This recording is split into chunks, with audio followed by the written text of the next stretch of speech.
Discuss करेंगे class 12th Hindi chapter 7 के long questions को डिस्कस करेंगे। तो चलिए स्टार्ट करते हैं। क्वेश्चन फर्स्ट, उसमें और तुम में यही बुनियादी फर्क है, भेड़िया मशाल नहीं चला सकता। ये आपका फर्स्ट क्वेश्चन है। ये नीचे इसका आंसर है। इस अंश में गहरे दार्शनिक और प्रतीक अर्थ निहित है। कवि ने कहा भेड़िया और मशाल का संकेत के रूप में उपयोग किया जा सकता है। ये इस नीचे इसका पूरा आंसर है। फिर आ जाता है इसका ये सेकंड पॉइंट, सिर्फ हंगामा खड़ा करना मेरा मकसद नहीं है, मेरी कोशिश है कि ये सूरत बदलनी चाहिए। नीचे इसका आंसर, एक मिनट। कवि समाज की वर्तमान स्थिति से असंतुष्ट है और वह इसे बदलना चाहता है। इस बदलाव करने के लिए एक जरूरी शर्त को मनाना चाहता है। यह हंगामा वास्तविक या सकारात्मक परिवर्तन के लिए होना चाहिए। कवि का बल समाज की दशा को वास्तविक रूप में बदलने के लिए लोगों के जीवन का भाईचारा लाने पर है। ये नीचे आंसर आप लिख लेना। फिर आता है हमारा सेकंड क्वेश्चन, भेड़िया क्यों गुर्राता है, कवि के सद्भाव स्पष्ट कीजिए। इसके बारे में आपको ये 100 लाइन्स लिखनी है। एक मिनट, जस्ट वेट।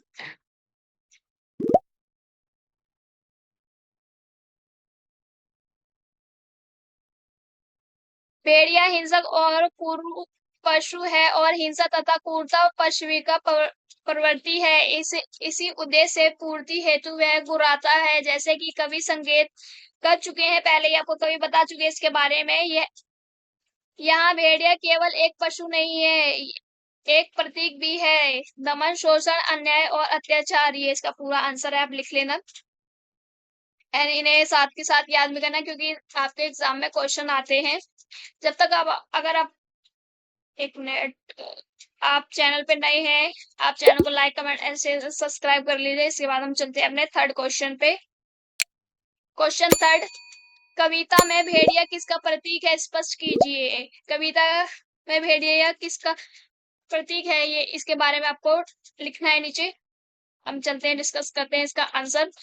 कविता में भेड़िया लालच, हिंसा, क्रूरता और नैतिकता पतन का प्रतीक है। शोषण, दमन, न्याय, अत्याचार आदि कार्यों में यह वर्ग अपना आश्चर्य कार्यक्रम करता है। इस वर्ग में परजीवी होते हैं। कवि के संगठन किसानों, मजदूरों और संघर्षशीलता लोगों के प्रति अपनी गहरी आस्था दिखाई देती है। यह है इसका आंसर, नीचे पूरा आप लिख लेना। एंड इन्हें साथ के साथ आप याद भी करना, जिससे कि आपके एग्जाम काफी क्वेश्चंस आते हैं, आप उन्हें अटेम्प्ट कर सको। यह है आपका फोर्थ क्वेश्चन, आपकी दृष्टि में भेड़िया को भागना क्यों जरूरी है, इसके बारे में विस्तार से बताइए। भेड़िया का भागना इसलिए जरूरी है क्योंकि वह समाज में डर और अन्याय फैलाता है। जब तक भेड़िया मौजूद रहेगा तब तक सामान्य लोग अपने विचार स्वतंत्रता का पूरी तरह आनंद नहीं ले पाएंगे। भेड़िया भगाने से समाज में न्याय, शांति और समानता वातावरण बन सकता है, इसलिए भेड़िया का भागना आवश्यक है। इसके बाद आ जाता है आपका फिफ्थ क्वेश्चन, भेड़िया कविता के अंतिम पंक्ति में और तुम से कविता का क्या आश्चर्य है, इसके बारे में आंसर है इसका नीचे। भेड़िया कविता के अंतिम पंक्ति में तुम और मैं से कवि का आश्चर्य यह है कि कवि का साकार हो रहा है, सपना साकार हो रहा है। मानवीय और सामूहिक चेतन की जीत होने वाली है, जबकि इतिहास लिखा जाएगा उसमें यह रूपांतरित होगा कि शोषित और पीड़ित जनता ने अत्याचारी सत्ता को समाप्त करने में महत्वपूर्ण भूमिका निभाई थी। ये था मैं और तुमसे कवि का आश्चर्य। क्वेश्चन 6, अपने परिवेश से एक उदाहरण देते हुए लिखिए कि सामूहिक चेतन के विकास में हमारी क्या भूमिका हो सकती है। छात्र छात्री खुद करें, इसको आप खुद लिखना, ठीक है।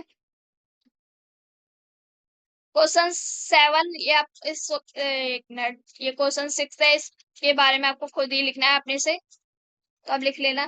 क्वेश्चन 7, भेड़िया कविता की भाषिक विशेषताओं का उल्लेख करता है।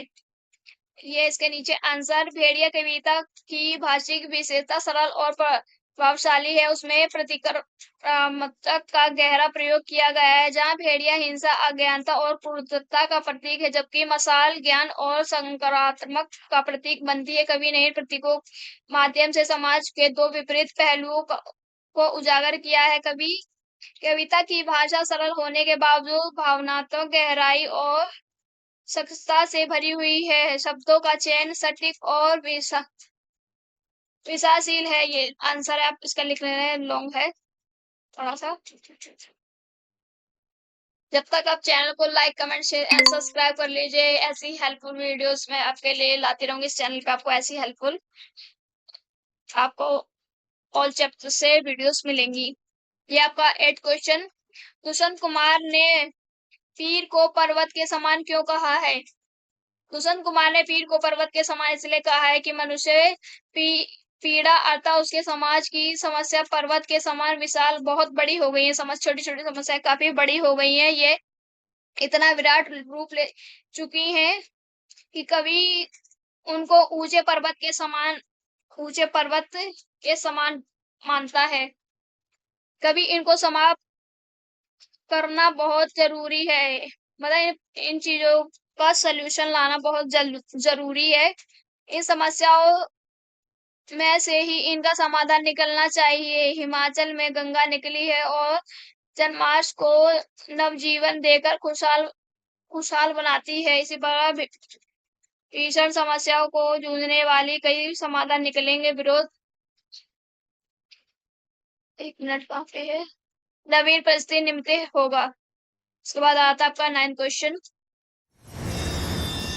गजल के माध्यम से कवि किस प्रकार का परिवर्तन चाहता है?